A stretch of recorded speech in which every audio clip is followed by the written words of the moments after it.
Crois-tu à une vie après la mort? Il existe de nombreuses spéculations sur ce qui se passe après la mort.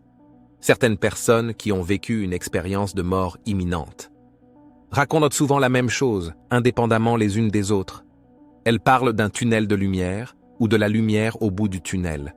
Mais cette lumière au bout du tunnel pourrait en réalité être un piège pour forcer la réincarnation. Car il existe des forces obscures qui cherchent à maintenir les êtres humains prisonniers dans le cycle de la réincarnation et de la mort. Si tu veux savoir comment échapper à cette boucle, reste bien avec nous et regarde la vidéo jusqu'à la fin. Mais avant de commencer la vidéo, nous serions très heureux que tu t'abonnes et que tu mettes un pouce bleu. Alors installe-toi confortablement, prends quelque chose à grignoter et profite de la vidéo. C'est parti, le monde intermédiaire. L'idée que l'âme, après la mort, soit attirée par une lumière qui la conduit vers une nouvelle incarnation est un concept que l'on retrouve dans certaines traditions spirituelles. Dans cette vision, on considère que l'âme, après la mort, quitte le corps physique et entre alors dans un état de transition ou un monde intermédiaire. Là, elle rencontre une série d'êtres ou d'expériences destinées à la préparer à sa prochaine incarnation. Cet état de transition ou monde intermédiaire est un état dans lequel l'âme humaine peut entrer après la mort physique, avant de passer dans une nouvelle incarnation ou dans un plan spirituel supérieur. On pense que cet état est une sorte de zone tampon, où l'âme dispose de temps pour se reposer et se préparer à sa prochaine expérience. Dans certaines traditions, cette phase est aussi appelée le bardo, un terme issu du bouddhisme tibétain qui désigne la période entre la mort et la réincarnation.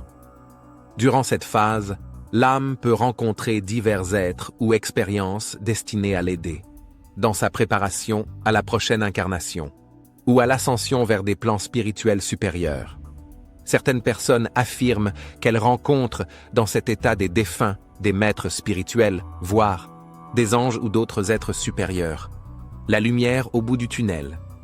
La lumière au bout du tunnel est un phénomène fréquemment rapporté dans les expériences de mort imminente. Et dans certaines traditions spirituelles, elle est souvent décrite comme une lumière éclatante ou rayonnante, visible au bout d'un tunnel ou d'un passage. Dans certains récits, les gens disent être attirés par cette lumière et avoir la sensation qu'elle les conduit dans une autre dimension ou un autre plan d'expérience. Cette lumière est souvent décrite comme paisible et accueillante, procurant un sentiment de joie, d'amour et d'unité. Certains interprètent la lumière au bout du tunnel comme une expérience spirituelle ou comme une preuve de l'existence de la vie après la mort. D'autres la considèrent comme une manifestation de leur propre conscience ou de l'activité cérébrale durant une expérience de mort imminente, dans le cycle éternel de la réincarnation et de la mort. Mais certaines personnes issues de milieux spirituels soulignent que la lumière au bout du tunnel, souvent rapportée dans les EMI, pourrait en réalité être un piège pour l'âme. Selon cette affirmation, l'âme serait attirée, dans cet état de transition, par quelque chose qui se manifeste sous forme de lumière. L'âme est alors invitée à entrer dans cette lumière qui la conduit vers une nouvelle incarnation. Certains croient que ce piège est contrôlé par des forces ou des êtres obscurs qui retiennent l'âme dans une boucle afin de l'empêcher d'accéder à des plans spirituels supérieurs. Cette idée provient de divers enseignements ésotériques et spirituels qui abordent le concept de la manipulation et du contrôle des âmes. Dans ces enseignements, il est question de forces obscures.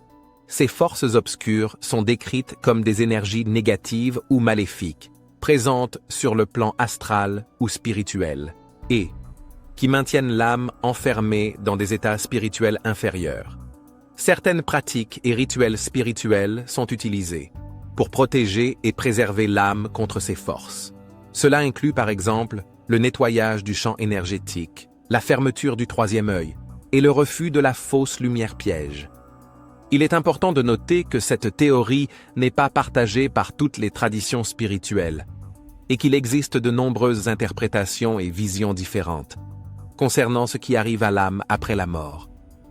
L'interprétation et la signification de la lumière au bout du tunnel sont très subjectives et peuvent varier d'une personne à l'autre. Il n'existe aucune preuve scientifique ni aucune donnée concrète sur ce qui provoque exactement ce phénomène ou ce qu'il signifie. Dans l'ensemble, la lumière au bout du tunnel reste un phénomène fascinant qui continue d'être étudié et débattu. Et toi, qu'en penses-tu? Connaissais-tu déjà cette théorie? Dis-le nous dans les commentaires. Nous avons vraiment hâte de lire ton avis. Nous espérons que la vidéo t'a plu et nous te remercions de l'avoir regardée. À très bientôt.